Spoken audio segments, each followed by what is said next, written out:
মদিনার মসজিদ আল্লাহ নবী জুমার নামাজ পড়াচ্ছেন, নবী আমার ইমামতি করছেন। নামাজের আগে আল্লাহ নবী মদিনা মসজিদে নববীর মেম্বারে উঠে ওয়াজ শুরু করে দিলেন। সাহাবীর আল্লাহ নবী নূরে মুখে মানে তাকিয়ে নবী আমার ওয়াজ করতে করতে বললেন, ও আমার সাহাবীরা শুনে রাখো বাবা, আমি রাসূলুল্লাহ বলে দিলাম, যদি কেউ মসজিদ পরিষ্কার করে, মসজিদ ঝাড়ু দিয়ে দেয়, মসজিদের খেদমত করে, আল্লাহ রাব্বুল আলামিন ওর নামায় আমার যত সাগীরা গুনাহ রয়েছে সব আল্লাহ মাফ করে দেবে। গুনাহ সব মাফ। রাসূলুল্লাহ যেই না বললেন, সাহাবীরা সব তৈরি হয়ে গেছে। সুবহানাল্লাহ বলে তৈরি হয়ে গেছে। হযরত আবু বকর নিয়ত করে নিয়েছে, আজকে মদিনার মসজিদে নববী শরীফে তাহাজ্জুদের আযানের আগে আমি আবু বকর এসে মদিনার মসজিদ ঝাড়ু দেবো। জোরে বলো, আবু বকরের নেকি কম না বেশি? সুবহানাল্লাহ বলবেন না? সে আবু বকর নিয়ত করছে, আল্লাহ আমি ঝাড় দেবো। রাসূলুল্লাহ যে জবান দিয়ে বার করে ফেলেছে। হযরত ওমর পাশে বসেছিলেন, হযরত আবু বকরের মুখের দিকে তাকায় হযরত ওমরও নিয়ত করলেন, ভাই আবু বকর আজকে আসতে পারবে না, আমি ওমর আজকে আবু বকরকে হারিয়ে দেব। আমি সকলের আগে এসে মদিনার মসজিদ নববী শরীফ ঝাড়ু দেব।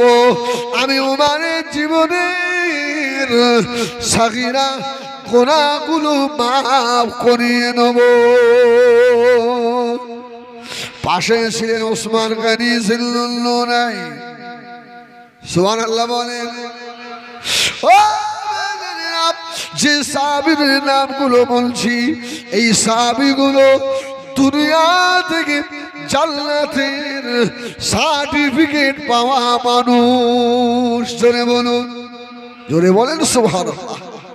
আমাদের সার্টিফিকেট আছে নাকি? তাহলে মসজিদে গিয়ে এইভাবে করে ধুলো দেখেন কেন? মনটা বলে না যে আজকে একটু জোহরের আগে আগে গিয়ে, প্রতিদিন তো মুয়াজ্জিন ঝাড়ু দেয়, আর যে মুয়াজ্জিন ওরও তাকদীর। জোরে বলুন সুবহানাল্লাহ। মুয়াজ্জিন একেবারে বেকার নয়, মুয়াজ্জিনের দাম আছে। এই মুয়াজ্জিনকে দিয়ে মসজিদ কমিটি অনেক জায়গায় বাথরুম সাফ করায়, আছে না নেই? বাথরুম সাফ করায়, মুসল্লিদের জুতোগুলো ঠিক করে দেয়। জুতো গত বছর আগের বারে, তার আগের বারে মনে হয় মেদিনীপুরে একটা জলসায় গেছি, তো এশার নামাজে ঢুকছি, এক মুরব্বী ওই মসজিদের পোটের ধারে বসে আছে, চাপ জারিওয়ালা। তো আমি তো আমার জুতোয় কাউকে হাত দিতে দিইনি, আমি জুতোটা খুলে সাইডে রেখে ঢুকবো, ও লোক বসে আছে। যত মুসল্লি জুতো খুলে যাচ্ছে, ওর একটাই কাজ, মানে মসজিদটা এইভাবে কেবলার দিকে, আর ও বসে বসে ওই জুতোগুলো ধরে উল্টো করে দিচ্ছে। তো আমি জিজ্ঞেস করলাম, ভাই আপনার এ ডিউটি কে দিয়েছে? বলে, হুজুর আমাকে কেউ দিইনি, আমি তো এমনি গুনাহগার, আপনার নেককার মানুষ সব নামাজ পড়তে আসছেন, যদি আপনাদের এই জুতোয় হাত দেবার খাতিরে আল্লাহ যদি সেদিন আমাকে মাফ করে দেয়। আমাকে বলল, হুজুর শুনে রাখেন, এই জুতোগুলো খোলে এই জুতোগুলো সামের গুলো মদিনা শরীফের দিকে চলে যায়, আল্লাহর কাবার দিকে হয়ে যায়। আমি গুনাহগার যেতে পারবো না, আমার নসিবে হবে না।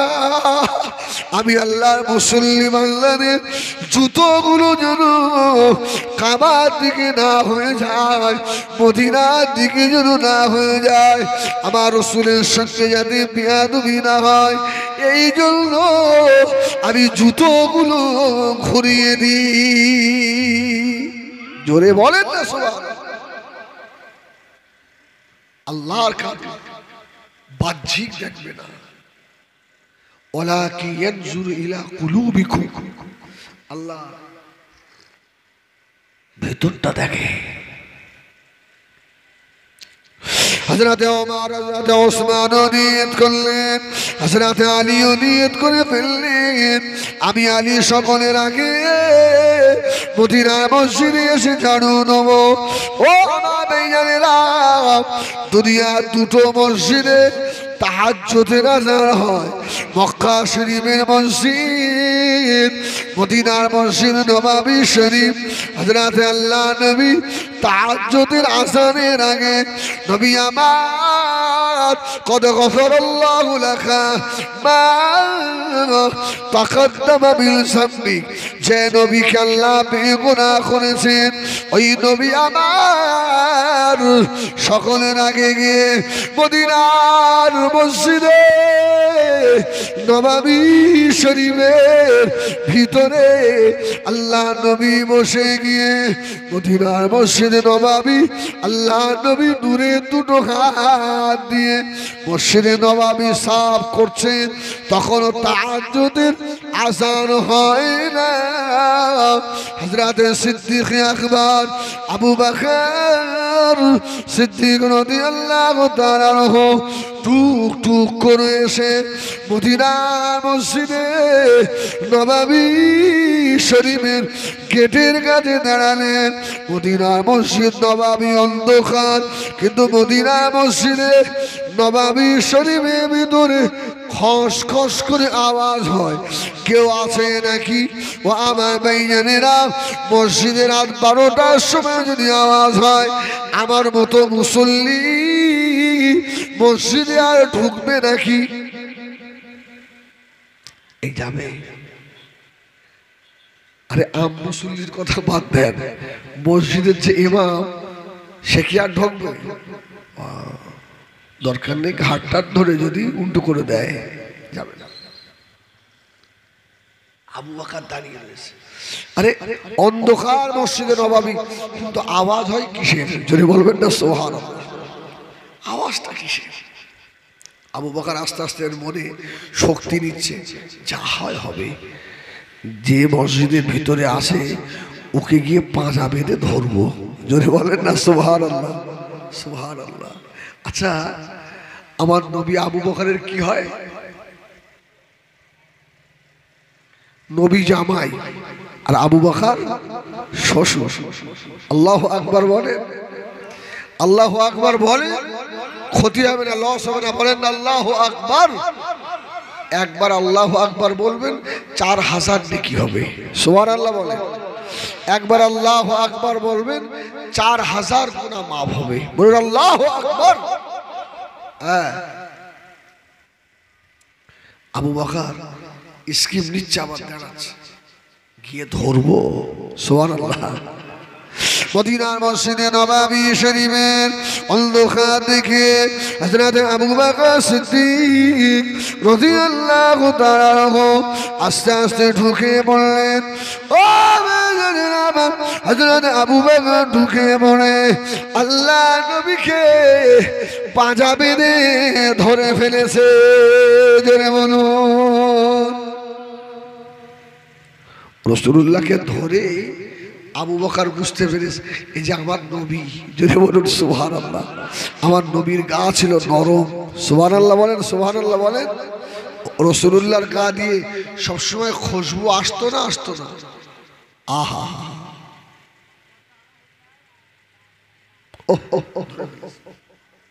আল্লাহ নবী বলছে বাবাজি আবু বকর।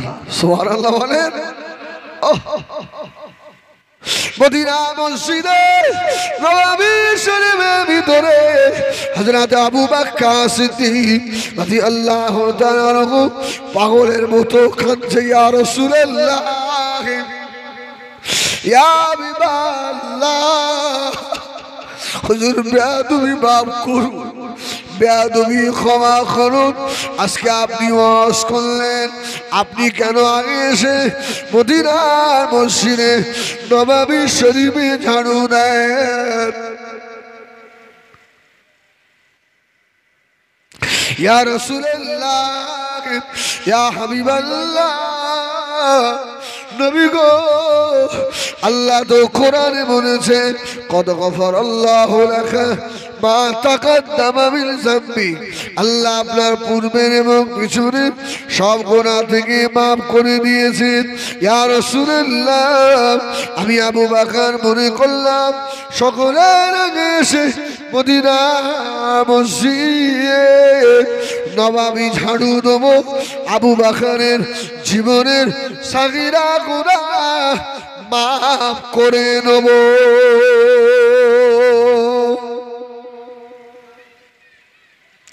আল্লাহ নবী জবাব দিয়েছিলেন, ও বাবাজি আবু বকর, সুবহানাল্লাহ সুবহানাল্লাহ, একদম একদম একদম মন অন্যদিকে নয়, একদম সোজা মন থাকবে মদিনার মসজিদে নববীর আম্মাজান আয়েশার ঘরের সবুজ গম্বুজের দিকে।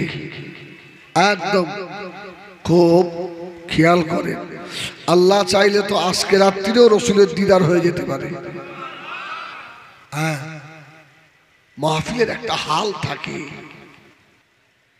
এই হাল সব বক্তা বোঝে না।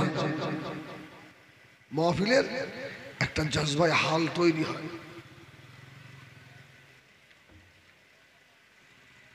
বেশি কথা নয়, ও বাবাজিরা শোনা বাড়িখেরা, আল্লাহ নবী বলেছিলেন, বাবাজি আবু বকর, আমি যে ওয়াজ করলাম এর উপরে যদি আমি রাসূলুল্লাহ আমি নিজে যদি আমল না করতে পারি, ময়দানে মাশারে আমি আবু বকর ধরা পড়ে যাব, আমি রাসূলুল্লাহ ধরা পড়ে যাব। বাবা আবু বকর এই জন্য মদিনা মসজিদে নববী শরীফ আমি রাসূলুল্লাহ নিজে ঝাড়ু দিচ্ছিলাম, হযরত আবু বকর আল্লাহর নবীকে জড়িয়ে ধরেছেন আর ছাড়ে না। জোরে বলে না সুবহানাল্লাহ।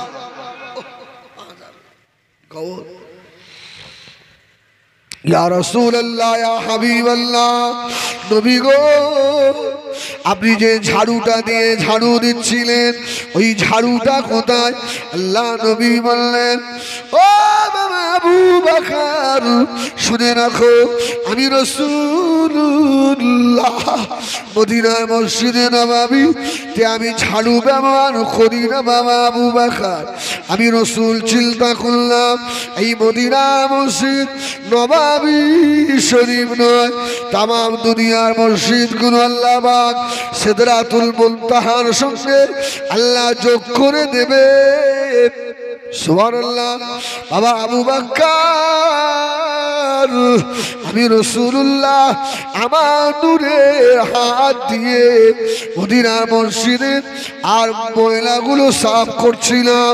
হযরত আবু বকর সিদ্দিক রাদিয়াল্লাহু তাআলা আল্লাহ নবীর হাত দুটো জড়িয়ে ধরেছে। আল্লাহ নবীর হাত দুটো ধরে আল্লাহ নবীর নূরের দস্ত মুবারকে আবু বকর টক টক করে চুমা দিচ্ছে। জোরে বলুন সুবহানাল্লাহ, জোরে বলেন সুবহানাল্লাহ। একবার মুহাব্বতে বলেন ইয়া রাসূলুল্লাহ, জোরে বলেন ইয়া রাসূলুল্লাহ। হযরত আবু বকর চুমা দিচ্ছে। নবী গো, নবী গো, আপনার হাত তুলোর থেকেও নরম। ইয়া রাসূলুল্লাহ, হাবিবাল্লাহ, আমার নবী পাক মদিনার মসজিদে ঝাড়ু দেওয়াতে আল্লাহ নবীর নূরের দস্ত মুবারক যেন লাল হয়ে গিয়েছে। সুবহানাল্লাহ। এই আবু বকর আর আমার নবী কথা হচ্ছে, মসজিদে নববীর গেটে আর একজন এসে হাজির। সুবহানাল্লাহ বলবেন? সুবহানাল্লাহ। কে? হয়তো উমর ফারুক। সুবহানাল্লাহ, সুবহানাল্লাহ। উমরের সাথে আমার আগে আবার কে হলো রে বাবা? সুবহানাল্লাহ বলবেন না? মনে করলাম ভাই আবু বকরকে হারাবো, কিন্তু আবু বকর কি এসে গেল নাকি? জোরে বলবেন না সুবহানাল্লাহ। দেখি আল্লাহ নবী আর আবু বকর বসা, হযরত ওমর সাহস করে ঢুকে পড়ে দুইজনকে জড়িয়ে ধরেছে। জোরে বলুন সুবহানাল্লাহ। ও ভাই আবু বকর, জীবনে তোমাকে হারাতে পারলাম না। জোরে বলে না সুবহানাল্লাহ। সব কাজে আপনি আগে চলে যান, আপনাকে হারাতে পারিনি কোনোদিনে আবু বকর। তিনজন খোদা হচ্ছে মদিনার মসজিদে নববীর গেটে আর একজন এসে হাজির, হযরতে ওসমান গনি জিল্লুল নুরাইন। ধরে বলুন সুবহানাল্লাহ। ওসমানও চায় জীবনের গুনাহ মাফ করাবে। হযরতে ওসমান ঢুকে পড়ে তিনজনকে জড়িয়ে ধরে ফেললো। কথাবার্তা চলছে মদিনার মসজিদে নববী শরীফের সম্মুখে আর একজন এসে হাজির, যিনি হলেন শেরে খোদা হযরতে আলী। জোরে বলুন, একটু জোরে বলে না সুবহানাল্লাহ। হযরতে আলী এসে দাঁড়ালেন। হযরতে আলীও ঢুকে বললেন, ইয়া রাসূলুল্লাহ, ইয়া হাবিবাল্লাহ, জীবনের গুনাহ মাফ করাতে পারলাম না। আল্লাহ নবী বলেছিলেন, যদি কেউ আল্লাহর উদ্দেশ্যে মসজিদের খেদমত করে ঝাড়ু দেয়, আল্লাহ পাকের নামায় আমারে 400 হজের নেকি লিখে দেবে। সুবহানাল্লাহ। মসজিদের খেদমত করলে লাভ আছে না লস?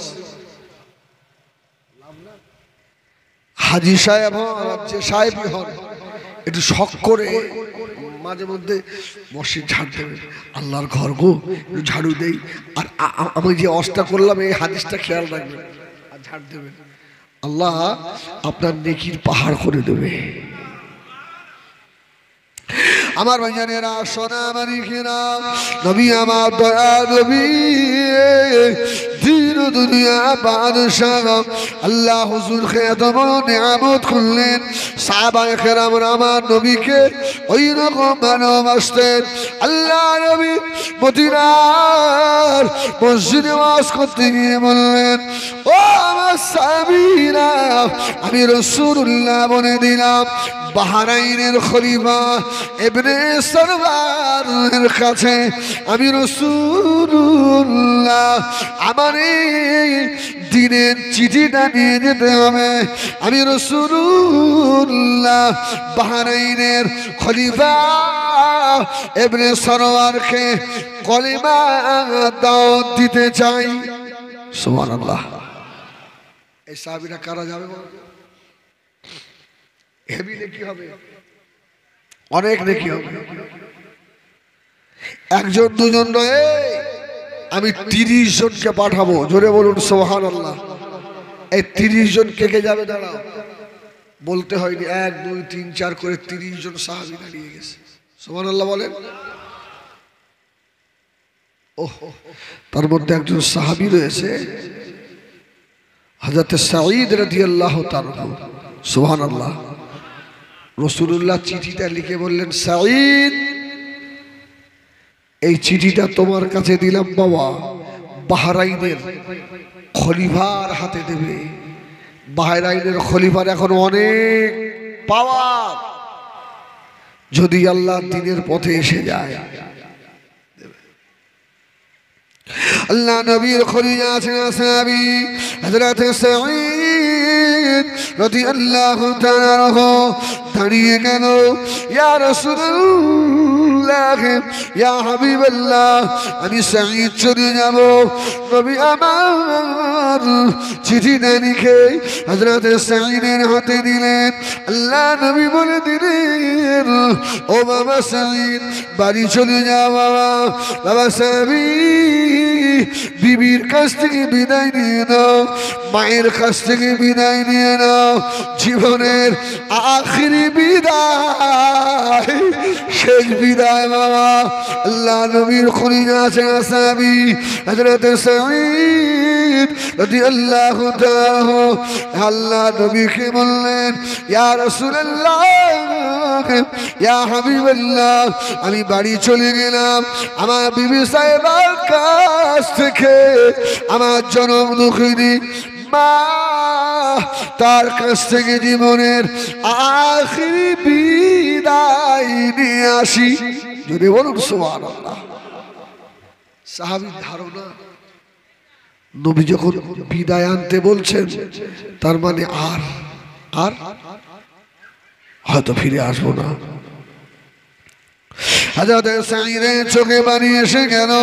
আল্লাহ আমার নবী বাকি চিঠি নিয়ে আমি সাঈদ বাহরাইনে চলে যাব। এদিকে আমার স্ত্রীর পেটে বাচ্চা, আজকেই ডেলিভারি হবে। আচ্ছা, এইরকম মুহূর্তে যদি আমাদের কেউ বলে আমরা যাব বলে মনে হয়? সাঈদ রাদিয়াল্লাহু তাআলা বললেন, আরে দুনিয়ার সব থেকে আমি আমার মুস্তাফাকে বেশি ভালোবাসি। সুবহানাল্লাহ। তুমি ফাঁক দিয়ে ঘোরো বয়স,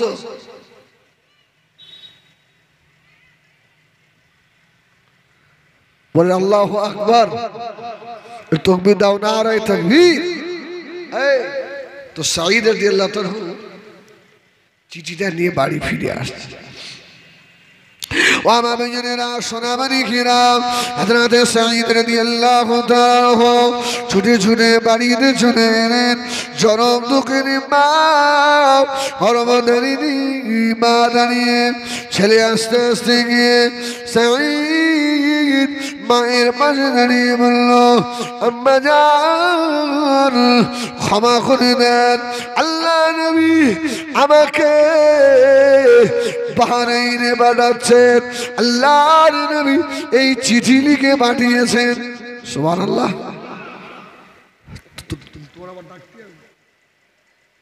এসো উঠে এসো, সুবহানাল্লাহ বলে।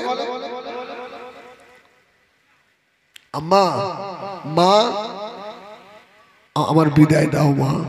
ও মা ওই সময় হাত তুলে রব্বিল আলামিন আল্লাহ পাকের দরবারে দোয়া চাইতে লাগলেন। ও রব্বুল আলামিন আল্লাহ, আমি আমার সাঈদকে কত কষ্ট করে মানুষ করেছি আল্লাহ, আমার সোনা মানিক, আমার সাঈদ আমার বেটা, আমার সোনা মানিক আল্লাহ পাক জিহাদে চলে যাবে। আমি মা দোয়া করে দিই আল্লাহ আমার সাঈদকে জিহাদের ময়দান থেকে গাজী করে আমার কাছে পাঠিয়ে দেবে। সুবহানাল্লাহ। মায়ের দোয়া কবুল হবে না হবে না? হযরত সাঈদ মায়ের হাত দুটো ধরে ফেললে, আম্মা জান এমন দোয়া করবেন না, উল্টো দোয়া করেন না মা, আল্লাহ নবী আমাকে পাঠাচ্ছেন, আমি সাঈদ যদি শহীদ হয়ে যাই আল্লাহ ময়দানে হাশরে আপনাকে শহীদের মা করে ওঠাবে। জোরে বলুন সুবহানাল্লাহ।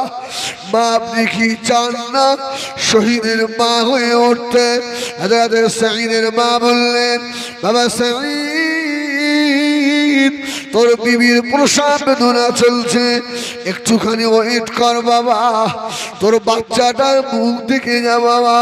হযরতে সাইদ হাওমাও করে কাঁদে, আব্বা জান আমার সময় নাই মা, মদিনার মসজিদে নববী শরীফে আমার দয়ার নবী আমাদের জন্য দাঁড়িয়ে রয়েছে। আমি আমার বিবির থেকেও আমার বাচ্চার থেকেও মাগো তোমার থেকে আমি আমার দয়ার নবীকে বেশি যে ভালোবাসি। আমার বাচ্চার মুখ দেখার মতো সময় আমার নাই। এদের নাম হলো আশিকে রাসূল। সুবহানাল্লাহ বলে। আমাদের চোখের কোড়ায় একটু পানি নেই। আমি গত কালকেই তো আমার জলসা ছিল ফুরফুরা শরীফে, আপনার কাশেম সিদ্দিকী হুজুরের বাড়ির সামনে রামচন্দ্রপুর। আমার ফুরফুরা বললেও ভুল হবে না। আমি গতকাল রাতে বলছিলাম যে আমরা দুনিয়ায় ভাইরাল হতে চাই, ঠিক কিনা ভুল বলে? হ্যাঁ, দুনিয়ায় নাম কামাতে চাই, ভাইরাল হতে চাই। আর শুনে নাও, তোমাদের একটা কথা বলি, যদি কেউ আল্লাহর কাছে ভাইরাল হতে চায় সে যেন গভীর রাত্রিরে বসে বসে কাঁদে। সুবহানাল্লাহ। আল্লাহর মহব্বতে, জাহান্নামের ভয়ে যে মানুষটা যত বেশি কাঁদবে আল্লাহ তাকে আসমানে তত বেশি ভাইরাল করে দেবে। জোরে বলুন, সে আসমানে ভাইরাল হবে। আমাদের তো চোখে পানি নেই, শুকিয়ে গেছে, পানি শুকিয়ে গেছে। এই জন্য আমি প্রায় জলসায় তো বলি, এরা সব জানে যে আল্লাহর কাছে দোয়া চাইবেন, আল্লাহ আমাকে কান্নাওয়ালা চক্ষু দেন, আল্লাহ যে চোখ তোমার জন্য কাঁদে। জোরে বলুন সুবহানাল্লাহ। আল্লাহ আমাকে জিকির করা জবান দেন, আমি যেন সবসময় তোমার জিকিরে থাকতে পারি। সুবহানাল্লাহ।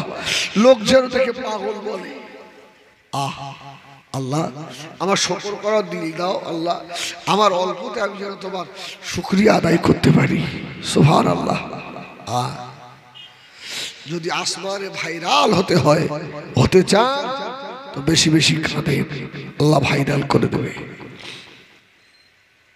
আমার বৈজনেরা সোনা মানিকেরা, আল্লাহ নবী খুদিজাতুল সাহাবী হযরত সাঈদ রাদিয়াল্লাহু তাআলা ছুটে ছুটে গিয়ে ঘোড়ার পিঠে সওয়ার হয়েছে, লাগামটা টেনে ধরেছে বাবা। এমন তো সময় পিছন দিক দিয়ে মা ডাক দিতে লাগলো, বেটা সাঈদ দাঁড়িয়ে যাব মা। ও বাবা সাঈদ একটু দাঁড়া বাবা, আমি তোর জনম দুঃখিনী মা, তোকে ডাকছি বাবা। বাবা সাঈদ রে শুনে রাখ, একটু দাঁড়িয়ে যা, তোর এক্ষুনি একটা পুত্র সন্তান হয়েছে।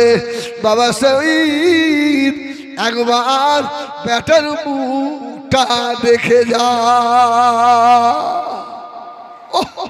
সুবহানাল্লাহ বলবেন না? সাঈদ বললেন না, পিছন দিকে আর তাকাবই না, আমার নবী আমাকে ডেকেছে। সুবহানাল্লাহ। আমার ভাইজানেরা সোনা মানিকেরা, হযরত সাঈদ রাদিয়াল্লাহু তাআলা ছুটে ছুটে গিয়ে আল্লাহ নবী দরবারে দাঁড়ালেন। নবী আমার সাঈদের মুখের মানে তাকিয়েছেন।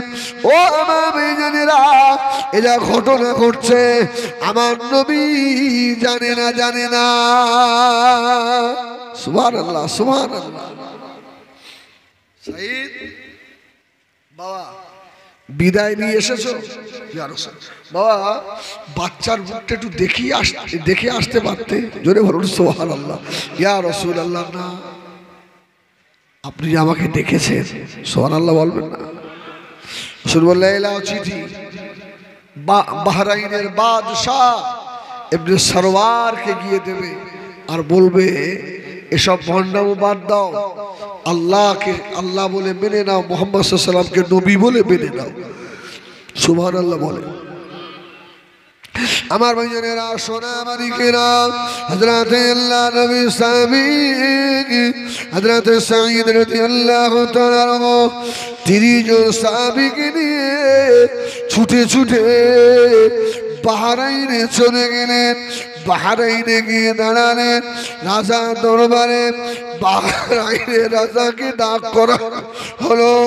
রাজা খলিফা গিয়ে বললেন, মদিনা থেকে কিছু মানুষ এসেছে, ও সম্রাট, তারা আপনার সঙ্গে দেখা করতে চায়। বাদশাহ ইবনে সালমান বলেছিল, ওদেরকে দাঁড়াতে বলো, আমি যাচ্ছি, দেখা করবো। ছুটে ছুটে চলে এলেন। আল্লাহ নবী 30 জন সাহাবী দাঁড়িয়ে হযরতে সাঈদ রাদিয়াল্লাহু তাআলা চিঠিটা নিয়ে বাহরাইনের বাদশার হাতে দিয়েছে। বাদশা চিঠি খুলে দেখে মুহাম্মাদুর রাসূলুল্লাহ। চিঠি দেখে বাহরাইনের বাদশা ইবনে সালমানের মাথা ঘুরে গেল। এই চিঠিটা কে নিয়ে এসছে? হযরতে সাঈদ দাঁড়িয়ে বললেন, সাঈদকে বলল, তোকে ফাঁসি দিয়ে দেব। মুহাম্মাদের মা নাই, মুহাম্মাদের বাপ নাই, মুহাম্মদ খাদিজার বাড়ির ছাগল চড়ানো রাখাল। মুহাম্মদ সাল্লাল্লাহু আলাইহি ওয়াসাল্লাম স্কুলেও যায় না, তাকে এত বড় ক্ষমতা কে দিল রে? এই চিঠিটা আমার কাছে পাঠানোর, তোদেরকে ফাঁসি দিয়ে দেব। যেই বলেছে ফাঁসি দেবো, তোদের শহীদ করে দেবো, সাহাবীরা হাসছেন। জোরে বলুন সুবহানাল্লাহ। ইবনে সাওরার বলছে, তোদেরকে মেরে ফেলবো বললাম, তোরা হাসছিস কেন রে? বলছে, আমরা তো ওটাই চাই, আমরা শাহাদাতের পেয়ালা পান করব। জোরে বলুন সুবহানাল্লাহ। হ্যাঁ, এজন্য মায়েদের বলি, আমার মা, তোমরা ইচ্ছা করলে সমাজকে ভালো একটা কিছু উপহার দিতে পারো, ঠিক কিনা ভুল বলে? ভালো কিছু মায়েরা দিতে পারে। মদিনার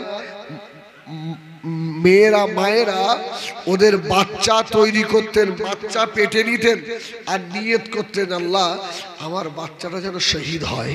সুবহানাল্লাহ। আমি যেন শহীদের মা হয়ে উঠতে পারি। জোরে বলবেন না সুবহানাল্লাহ। বাচ্চা পেটে এসছে, মা নিয়ত করছে, আল্লাহ আমার এই বাচ্চাটাকে আমি জিহাদের ময়দানে আল্লাহ তোমার দ্বীনের জন্য দিয়ে দেবো। সুবহানাল্লাহ। আল্লাহ এই 9 মাস বাচ্চা রাখার কষ্ট, 2 বছর স্তন পান করানো কত কষ্ট, আল্লাহ আমি যেন শহীদের মা হয়ে উঠি। আমার ভাইজানেরা, সোনাবাড়ি খেরা, ও জানেরা, ও মুরব্বিয়ানেরা, অসুবিধা হচ্ছে আপনাদের? আর 1 ঘন্টা আছি, তকবীর দাও না, নারায়ে তাকবীর। সবরস করেছে, নারায়ে তাকবীর, নারায়ে তাকবীর। সিলসিলায়ে হক মুসাদ্দিদুস জামান, আহলুস সুন্নাত ওয়াল জামাআত, নারায়ে তাকবীর। বলুন আলহামদুলিল্লাহ। আরে বলেন না আলহামদুলিল্লাহ। আমার ভাই, সুন্দর একটা ওয়াজ শোনাবো, আমার মায়েরা আপনারা শুনবেন, যদি সেই রকম আমল করতে পারে। এই ওয়াজ আপনারা মনে করছেন এখান থেকে হয়তো হেজবুল্লাহ বাদ রেখে চলে যাচ্ছে, না না, খুব ইম্পর্টেন্ট ব্যাপার। এটা আমি বলে শেষ করে নেমে যাব, না শেষ করে নামবো না ইনশাআল্লাহ। বলুন না ইনশাআল্লাহ। ইনশাআল্লাহ। আমার মায়েরা, আমি বললাম না, মদিনার মায়েরা নিয়ত করে বাচ্চা যেন শহীদ হয়, আমি শহীদের মা হব। সুবহানাল্লাহ।